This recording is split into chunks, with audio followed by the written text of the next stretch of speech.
Okay, discovery. This is for the Beware Macduff scene. So we're looking at Act 4, Scene 1, lines 77 to 177. So prior to this, the witches are doing the witchy thing, which is like there's like a art, there's a trope basically where they're giving out their spells, right? And then Macbeth shows up and he's just like, oh, I want to ask you more about these prophecies. Now, in the essay itself, what's the fact that he even keeps showing up to them say about his sense of agency? Right? So a good schema connection to this would be like, and again, it's like you think about like a lot of different man versus himself tropes, right? So a good schema connection could be like someone who keeps going back to a drug dealer, someone who keeps going back to a bookie that they owe money to, someone who keeps going back to some person who in terms of dramatic irony, we know that person doesn't necessarily have the protagonist's best interest in mind, but the character themselves becomes more dependent, right? So in stories like that, where you see that trope, what does that say about agency, right? The protagonist agency, and what does that say about, and then taking that to the introduction, in situations where people in general are like, what does it say about their agency? Okay, so then in the first highlight section we have here, they say, beware Macduff, beware the Thane of Fife. And notice, that's all they say, but really that's all they have to say at this point. Because keep in mind who Macbeth is at this point, right? So there's this idea of like, know thine enemy. So the witches kind of know Macbeth at this point, maybe even more so than Macbeth knows himself. So they know they pretty much just have to say, beware Macduff at this point, and they know exactly what Macbeth is going to do just with those two words. Right? So again, what does that say about his agency? And then the first witch says, here's another more potent than first, right? Now, the No Fear Shakespeare says, like, here's another stronger than first, right? But I would say more potent than the first being the fact that this second one, we'll get to this in a second. This second prediction is linked to the first prediction, right? So the No Fear Shakespeare is sort of overlooking the inference between those two parts.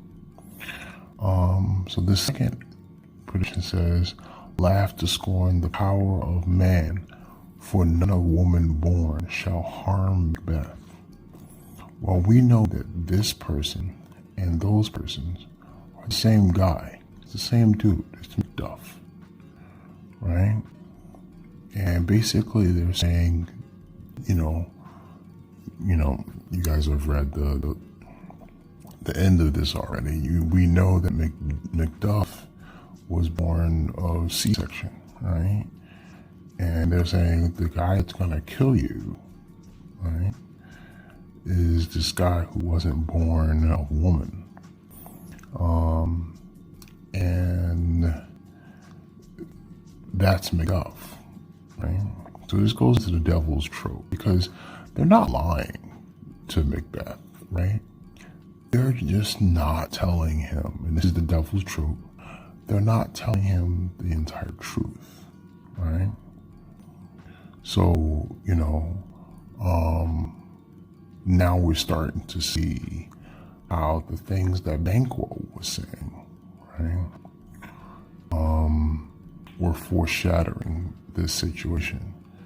Because he says, tell us partial truth, gives us honest truffles, right? To betray us, to betray ourselves in deepest consequence. So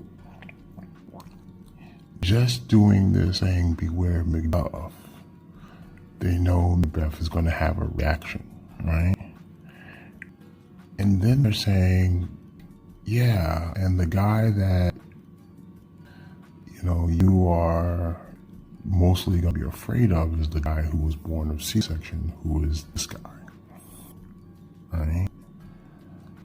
So how's that going into agency? Because Macbeth is going to do something here, and this is the consequence, right?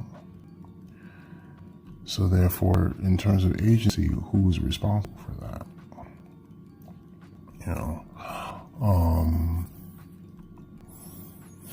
So keep that in mind. And they're not making that inference for Macbeth, right? I mean, it would be very easy for them in this instance to sort of be straightforward, right? But again, that's not the devil's trope. So then Macbeth says, then live Macduff, right? What need I fear of thee? But then in the same almost breath, right, he says, and yet I will make assurance double sure. And this is going into Scorch the Snake. This is going into this idea of trying to, sleep again and not be afraid, right? This is sort of king of the hill type situation. And take a bond faith of a thou shalt not live, that I may tell pale-hearted fear it lies, right? And sleep in spite of thunder, right? All right. Now, they also give him this prediction about Banquo and the fact that Banquo's sons will be kings, right? And that's basically because of the fact that Banquo is dead, but Fleance lives, right? So actually Fleance's sons go off to be kings in a lot of different nations, okay? And then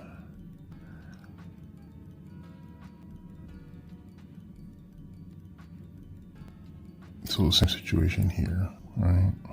Oh, I'm sorry. And they also, this is a different one. This is when, say, like Burnham Wood is gonna come, and so he shouldn't fear, based on that. But it's really this one that's the thing that enheartens him, because he's like, oh, all people are born of woman, right? So I don't have to be afraid of Macduff.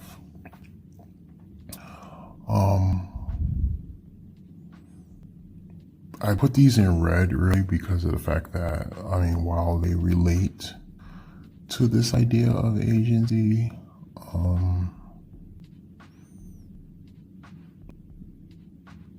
it's really like this passage that is. In a different essay, like this other information might be important, right? But for our purposes, right, this is the stuff, because this really deals with this idea of, acting as a subject and the object of agency. All right, so then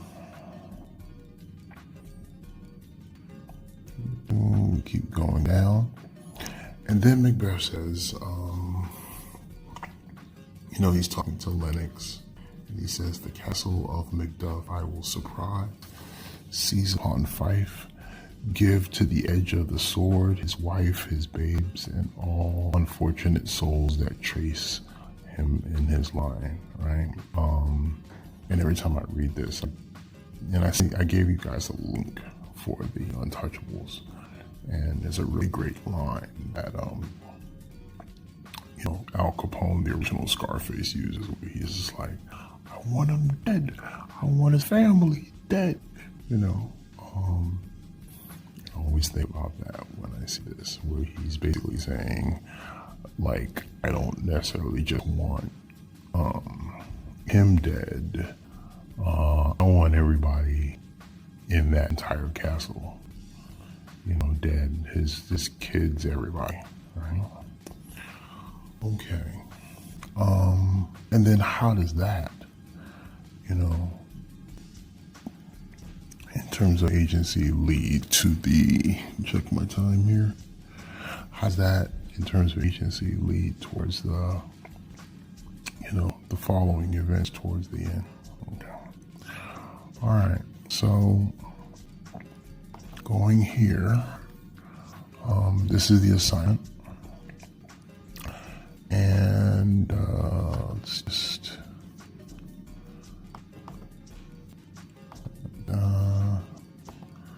sorry, click edit here. There we go. So attached the folders, which pretty much has like the entire text. Attached. This is actually from the Gould production. I was trying to find a way to actually buy it so that you guys could see it online, but even when I bought it online and tried to record it, for some reason, even if you buy something, they have this funky thing where you can't record over it, and this is like a restriction thing. So I did find, luckily I was able to find this little clip from the Gould that we were watching. I also included the clip from the Untouchables as a sort of schema connection. And then this is the outline that we just read.